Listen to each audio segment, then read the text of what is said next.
Halo semuanya, perkenalkan saya Arifuddin dari SD Negeri 021 Sungai Kunjang, Samarinda.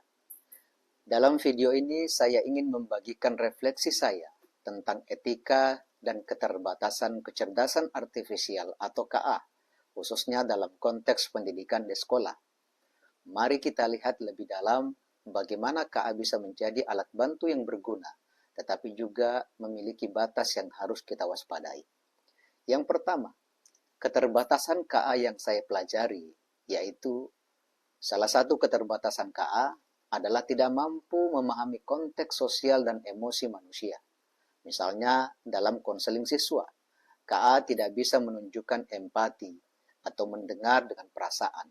Ini membuktikan bahwa dalam situasi yang butuh sentuhan manusia, peran guru tetap sangat penting.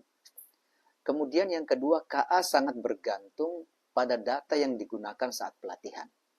Jika data itu bias, tidak relevan, atau berasal dari konteks yang berbeda, hasilnya bisa menyesatkan. Misalnya, KA mungkin menyarankan pembiasaan dari sekolah lain yang tidak sesuai dengan sekolah kita.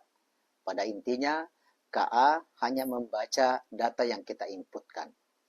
KA juga bisa membuat kesalahan, karena ia tidak punya akal sehat atau intuisi seperti manusia. Ia hanya menjalankan perintah berdasarkan algoritma atau data. Maka dari itu, guru perlu tetap memeriksa dan mengontrol semua hasil yang dibuat oleh KA sebelum digunakan dalam pembelajaran. Jika guru terlalu bergantung pada KA, misalnya dalam membuat soal atau menilai tugas, bisa muncul ketidakadilan. Soal bisa terlalu mudah atau soal bisa terlalu sulit atau tidak sesuai dengan konteks siswa. Maka penting bagi guru untuk selalu mengevaluasi hasil kerja KA secara kritis. Menurut saya, KA sebaiknya digunakan sebagai referensi saja, bukan sebagai pengganti peran guru, karena keterbatasan KA bisa mempengaruhi bagaimana peran kita yang sesungguhnya terhadap murid di sekolah kita. Kemudian yang kedua, keterbatasan KA bisa mempengaruhi cara menggunakan KA di sekolah.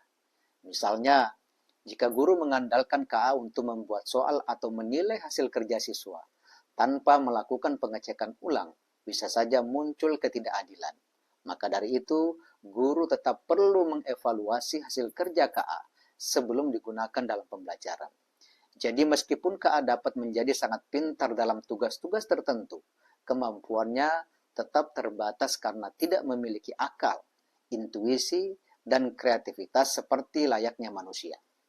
Dari berbagai keterbatasan ini, maka dapat disimpulkan bahwa meskipun KA adalah alat yang sangat berguna, ia tetap memiliki banyak kekurangan yang perlu diperhatikan. KA tidak bisa berpikir, merasakan, atau berimajinasi seperti manusia, serta sangat bergantung pada data yang diberikan kepadanya. Jika datanya salah atau tidak lengkap, maka hasil yang diberikan KA juga bisa keliru. Oleh karena itu, KA tetap membutuhkan manusia untuk mengawasi dan memastikan bahwa penggunaannya dilakukan secara etis dan bertanggung jawab. Dengan memahami keterbatasan ini, penggunaan harus bisa lebih bijak dalam menggunakan KA dalam kehidupan sehari-hari, terutama dalam dunia pendidikan, agar teknologi ini benar-benar membantu manusia tanpa menggantikan peran berpikir kritis dan kreativitas yang hanya dimiliki oleh manusia. Kemudian refleksi yang ketiga adalah prinsip etika dalam KA. Dua prinsip etika KA yang penting adalah yang pertama, transparansi. Guru perlu memberikan siswa jika materi atau tugas dibuat dengan bantuan kecerdasan artifisial. Misalnya, saat membuat soal latihan dengan ChatGPT, guru harus menjelaskan dan tetap siap memberi bimbingan jika ada pertanyaan. Kemudian prinsip yang kedua, yaitu menjaga keamanan dan privasi data. Guru tidak boleh memasukkan nama, foto, atau informasi sensitif siswa ke sistem yang berbasis KA tanpa izin. Ini penting untuk melindungi siswa dari potensi penyalahgunaan data.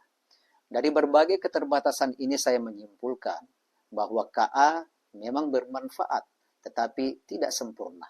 KA tidak bisa berpikir, merasa, atau berimajinasi layaknya manusia.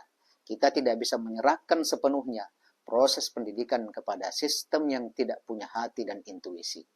Dalam semua penggunaan KA, peran guru tetap yang paling utama. Guru adalah pengambil keputusan terakhir yang mampu mempertimbangkan nilai moral, memahami karakter siswa, dan memberikan arahan yang lebih manusiawi. Teknologi hanya pelengkap. Sebagai penutup, saya percaya bahwa kecerdasan artifisial atau KA adalah alat bantu yang luar biasa jika digunakan dengan bijak. Namun kita harus selalu sadar akan keterbatasannya dan menerapkan prinsip etika dalam penggunaannya, terutama di lingkungan sekolah. Terima kasih sudah menyimak. Mari terus belajar.